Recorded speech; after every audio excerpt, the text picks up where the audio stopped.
Hey YouTube, Dan over here, coming at you with an Ultra League team. Around two Pokemon that I haven't used in Ultra League in a while. So the first one is Nidoqueen, because Nidoqueen, once the Poison Fang got a nerf, it just has gone away completely, because it just takes that extra one to get to the Poison Fang, which just makes it longer to farm down your opponent, so it's gone sideways.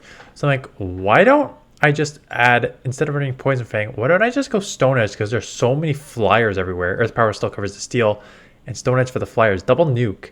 So I thought that'd be fun. And then Galvantula, I had a Hundo. It's just such a disappointing Pokemon, because despite being level 50, it is still very, very glassy in the Ultra League, and you can just get too easily walled by like a Galarian Stunfisk, which is why I have Shadow Swampert to help me out with that.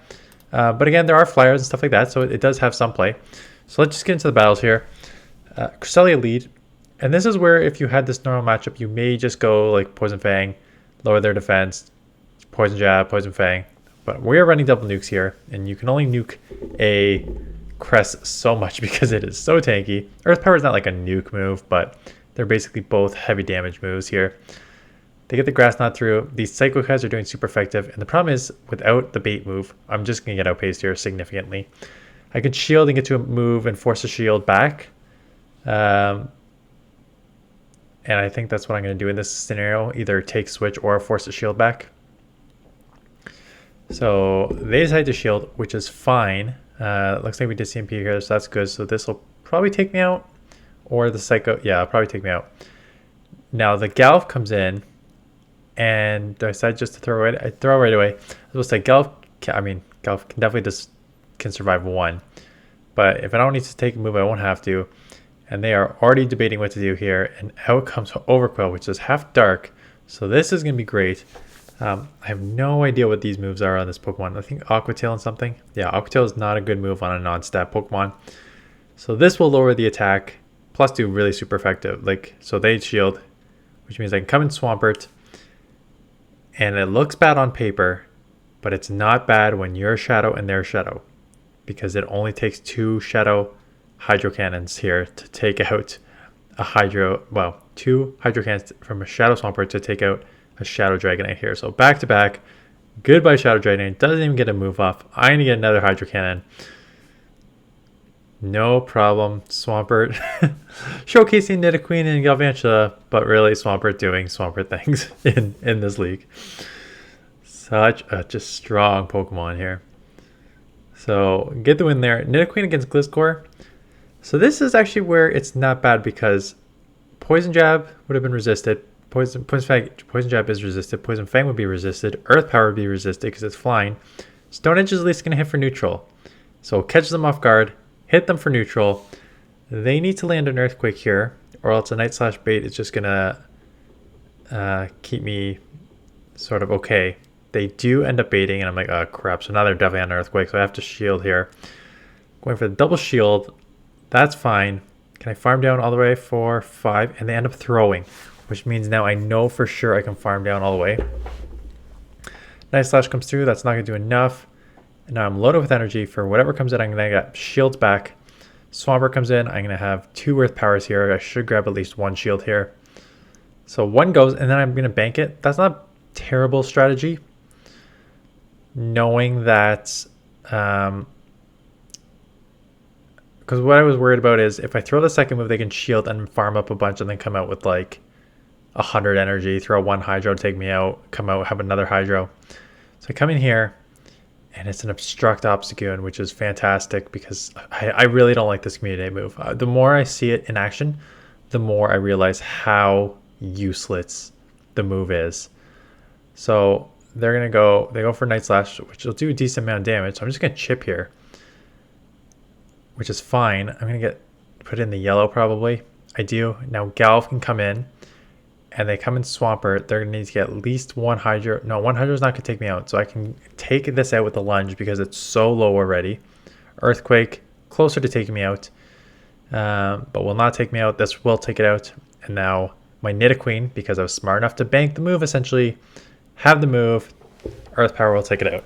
So the Earth Power, so the Stone Edge. When did I use the Stone Edge? I mean, I used it in the Gliscor match there. I'm going to use it in this Pidgeot match here.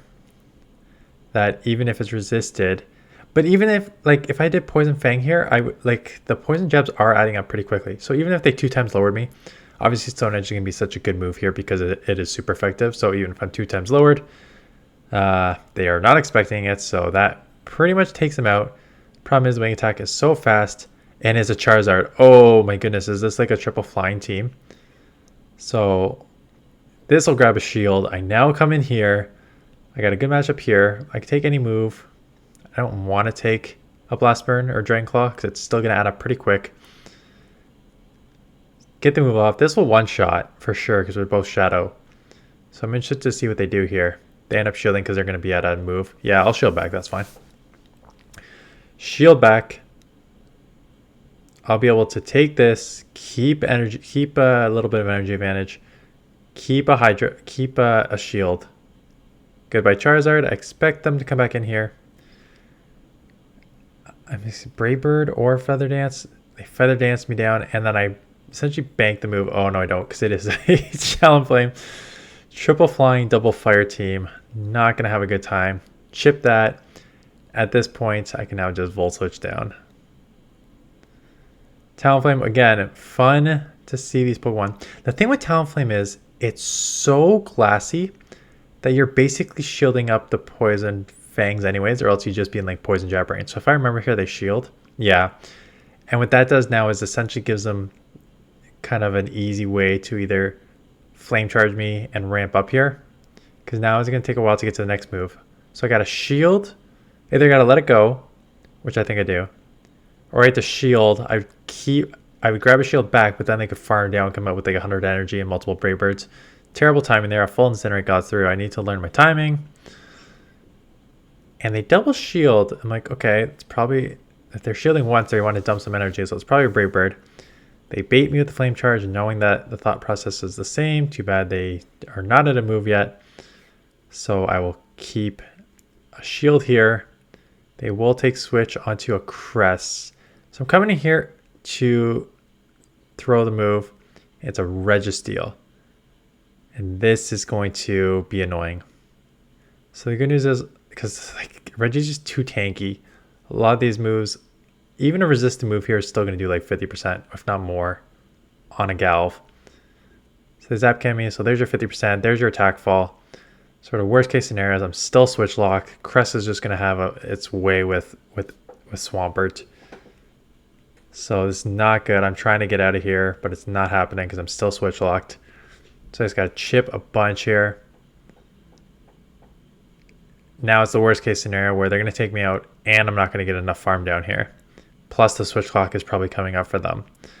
And they came up and they're already at a Grass Knot, which means they have a second one Grass Knot. So this one is over already. Not much I can do there.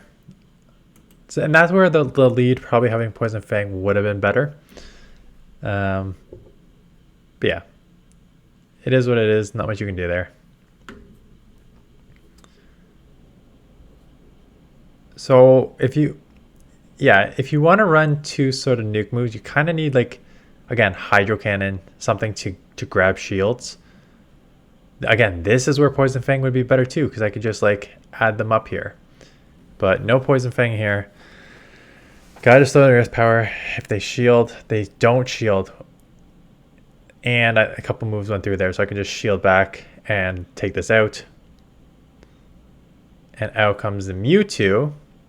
I'm staying in here because, I don't know. I should immediately switch out into either Galv or Swampert, quite honestly. There's no reason to stay in here. I do get a move off. Galv it's low enough now. I come in here. Side Strike's still going to do okay. It is a defensive Mewtwo, so doesn't do a ton. Talonflame comes in, so I'm baiting here, assuming that they're going to shield, which may have been actually dumb. It doesn't matter in the ending. So it is worth it. Could be Brave Bird, but it's a lowered. I'm a Shadow. I call it. It's a Flame Charge, so that's great. I'm going to get this off, so they're going to have to shield, or else I'm going to take them out. And they probably do shield. And now they don't even get to the move because they're stuck in a long Incinerate animation. So this will probably take it out. And goodbye, Mewtwo. So the team's amazing if you have Swampert. If you have Swampert, because Swampert is a beast, as we know. Again, Galv's kind of... I'm not impressed with Galv. I thought it would do a lot better. Even with all the flyers out there, it's not amazing. And Nidoqueen, hit and miss. Like, I think I probably would run Poison Fang next time just to kind of test it out, see how it works. Because Stone Edge, like, it was fun throwing the Stone Edge at a few of the flyers because there's so many flyers in here, but it's not a must in my opinion. Anyways, that's it. I appreciate you hitting the thumbs up button and subscribing if you're new to this channel, and any comments on the video is appreciated for the YouTube algorithm. So that is it. Thanks for watching, and I will see you guys in the next one.